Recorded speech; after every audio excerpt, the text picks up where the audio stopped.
Sefer Vayikra Perek 6 continues the series of laws relating to the avoda in the Beit HaMikdash and can be divided into 4 segments. Although the opening pasuk to the first segment begins with the words Zot Torat Ha'olah, these are the laws relating to the Korban Ha'olah. In actuality, the subject is more concerned with the mitzvah of TERUMAT HaDESHEN, the obligation for a Kohen to remove the ash from the Mizbeach. This is the Mizbeach HaChitzon, the one that was used for the sacrificing of various Korbanot, including the Korban Ha'olah, the removal of the ash resulting from the burning of various Korbanot, and preparing the Mizbeach for a new day of Korbanot. This mitzvah was done each day, 7 days a week, at or around daybreak. Segment 2 is a continuation of the laws of the Korban Mincha. These laws were discussed earlier in Vayikra Perek Bet, and Pasuk 7 to 11 of Perek Vav continues with the laws dealing with the Korban Mincha. Segment 3 is somewhat of an extension to the laws of the Korban Mincha and focuses on a special Korban Mincha offered by the Kohen Gadol. As was the case with the Korban Mincha, the Korban Chatat was also mentioned in an earlier Perek of Sefer Vayikra, and certain aspects relating to the Korban Chatat comprise the final segment of Perek 6. We will now look at the specifics of each of the 4 segments.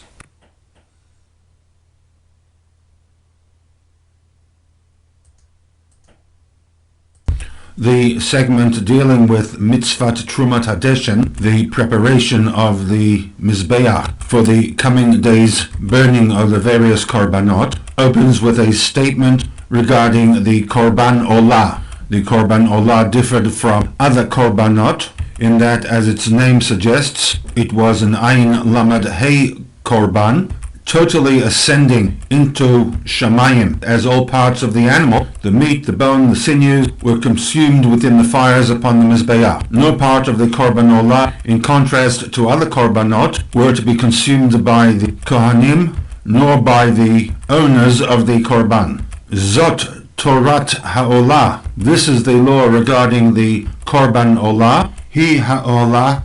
This was to be a burnt offering. Al Mokta al HaMizbeach Kol HaLayla Ad HaBoker, that may burn upon the Mizbeach all night until morning, and that Ve'esh HaMizbeach Tukad Bo, the fire of the Mizbeach should burn with it. Clearly a pasuk that is quite jagged and requires interpretation.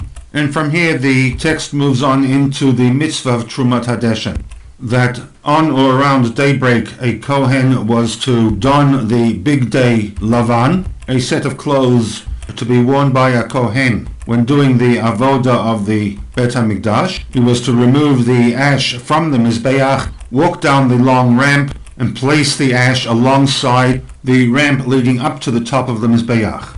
The wording of the text is Veherim et HaDeshen, from which the name of this part of the avoda, TERUMAT HaDESHEN, is derived. The Kohen would then change into work clothes. The word used in the text is Begadim Achirim, and transfer the coals, the ashes that had been removed from the Mizbeach, to a location outside the camp, reserved for the storage of the byproducts that had been upon the Mizbeach. Once the coals and ash had been removed from the previous day's sacrifices, a Kohen would then place new wood upon the Mizbeach and kindle the wood pile from the fire of the previous day's Korbanot. The Kohen was able to do this because, as Pasuk 5 demands, that the fire upon the Mizbeach was never to be extinguished, and that once the wood pile had been set alight by the previous day's fire of the Mizbeach, a Kohen would place upon the Mizbeach the meat of the first Korban of the day, the Korban Tamid Shel Shachar. The segment ends with what seems to be a repetitive statement, that Eish Tamid Tukad al Mizbeach, that there be a continuous flame upon the Mizbeach, lo tichbeh, it must not be extinguished, which seems to repeat the information made in Pasuk 5, that v'ha'esh ala Mizbeach tukad bo lo tichbeh. The thrust of the SICHAH to Parshat Tzav that has been selected is an analysis of Rashi's commentary to the opening words of the segment, Zot Torat Ha'olah.